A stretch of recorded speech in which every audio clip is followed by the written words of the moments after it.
तो कहानी की शुरुआत में हमें एक मैंडली नाम की लड़की को दिखाया जाता है जिसके अंदर एक शैतान यानी कि डीमन हावी हो चुका होता है और मैंडली पूरी तरीके से उस डीमन के कब्जे में होती है, जिसकी वजह से उसके घर वाले उसे बेड से बांध रखा था ताकि वो किसी और को नुकसान न पहुंचा सके।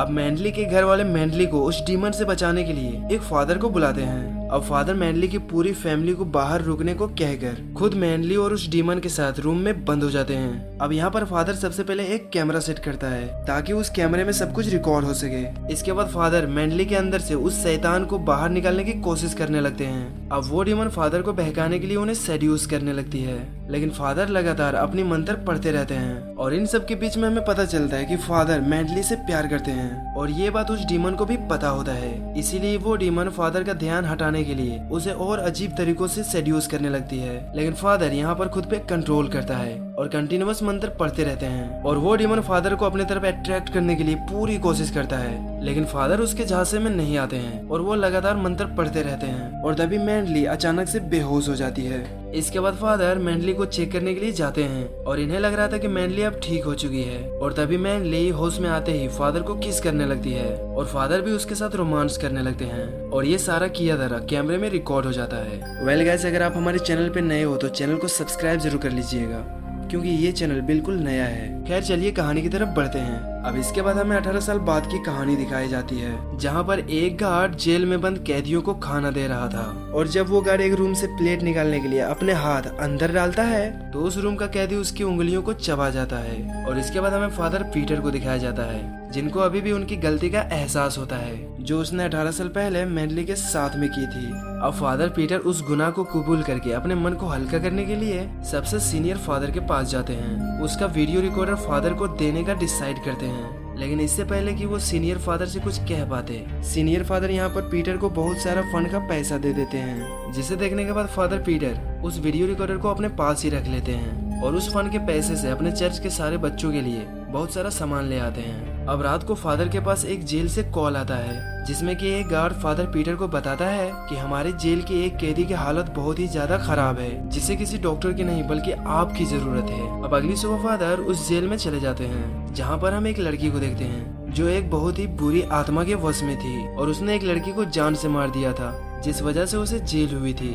अब वो लड़की जब फादर को देखती है तो वो उससे कहती है कि हम पहले भी मिल चुके हैं। अब ये आत्मा भी फादर के सामने अजीब अजीब हरकतें करने लगता है जैसे मैंडली 18 साल पहले कर रही थी। अब फादर उसकी हरकतों को देखने के बाद फौरन ही उस जेल से बाहर निकल आते हैं और उन ऑफिसर से कहते हैं कि मैंने शरीर से आत्मा निकालने का काम 18 साल पहले ही छोड़ दिया है और इसीलिए मैं आपका मदद नहीं कर सकता। और तभी मैंडली वहाँ पर आ जाती है और वो फादर पीटर से कहती है कि आपको मदद करनी ही पड़ेगी क्योंकि मारिया मेरी और आपकी ही बेटी है। दरअसल 18 साल पहले जब फादर मैंडली के शरीर से आत्मा को बाहर निकाल रहे थे उस रात वो डीमन मैंडली के शरीर से निकलने के बाद फादर के शरीर में घुस गया था और उसने फादर को अपने वश में करके मैंडली के साथ संभोग किया था, जिसके बाद मैंडली प्रेग्नेंट हो गई थी। और अगले दिन मैंडली बिना किसी को कुछ बताए शहर को छोड़ दिया और कुछ समय के बाद उसने फादर के बच्चे को भी जन्म दिया।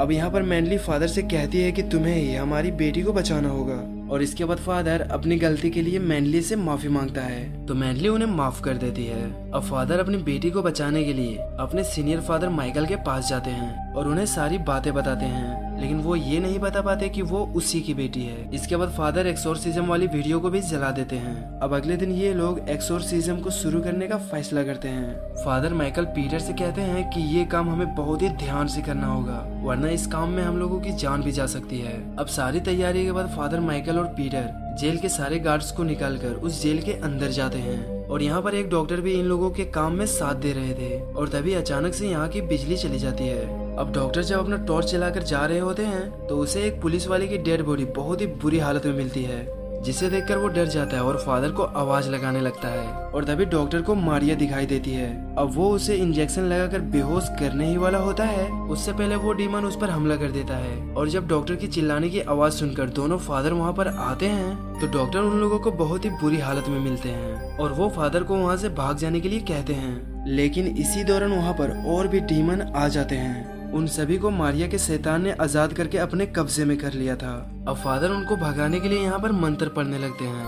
अब फादर माइकल के मंत्र पढ़ने से बाकी के शैतान तो तड़प रहे होते हैं, लेकिन फादर पीटर का मंत्र का असर मारिया के ऊपर कोई असर नहीं हो रहा था और तभी फादर पीटर यहाँ पर और भी शैतानों को देखते हैं और वो फादर माइकल को लेकर किचन में आकर छिप जाते हैं। अब यहाँ पर फादर माइकल पीटर पर गुस्सा होते हैं और उससे कहते हैं कि आखिर तुमने कौन सा पाप किया है जिसकी वजह से तुम्हारे मंत्र इस पर काम नहीं कर रहे हैं। और इसके बाद फादर पीटर फादर माइकल को 18 साल पहले जो गलती करी थी उसके बारे में उसे बता देते हैं। अब यहाँ पर फादर माइकल का काफी सारा खून बह गया था और अब वो मरने वाले थे और वो मरने से पहले फादर पीटर से कहते हैं कि तुम शैतान से कभी भी कोई सौदा मत करना, नहीं तो वो तुम पर हावी हो जाएगा। जिसके बाद फादर माइकल की यहाँ पर मौत हो जाती है। इसके बाद फादर पीटर अपने आप को एक दूसरे कमरे में बंद कर लेते हैं और वो अपने फोन को निकाल कर और अपने 18 साल पहले की गई गलतियों को बोलकर मोबाइल में रिकॉर्ड करने लगते हैं। जिसके बाद वो उस वीडियो को अपने सबसे बड़े फादर के पास भेज देते हैं और वीडियो सेंड करने के बाद फादर वापस से बाहर आ जाते हैं और इस बार उनके सारे मंत्र काम करने लगते हैं क्योंकि उनके गॉड ने उनको माफ करके उनकी शक्तियों को लौटा दिए थे। और तभी मारिया पीछे से आकर फादर पीटर को मारकर बेहोश कर देती है और जब फादर पीटर को होश आता है तो वो खुद को बहुत सारे चेनों से बंधा हुआ पाता है और मारिया उस पर एक्सोर्सिज्म कर रही होती है। अब यहाँ पर फादर पीटर उस डीमन से कहते हैं कि मेरी बेटी को छोड़ दो। फादर उसे गॉड के नाम पर अपनी बेटी को छोड़ने के लिए कहते हैं, जिस पर वो डीमन फादर से कहता है कि अगर मैंने तुम्हारी बेटी को छोड़ दिया तो तुम्हारे चर्च के कोई भी बच्चे नहीं बचेंगे। अब तुम्हें अपनी बेटी या उन अनाथ बच्चों दोनों में एक चुनना होगा।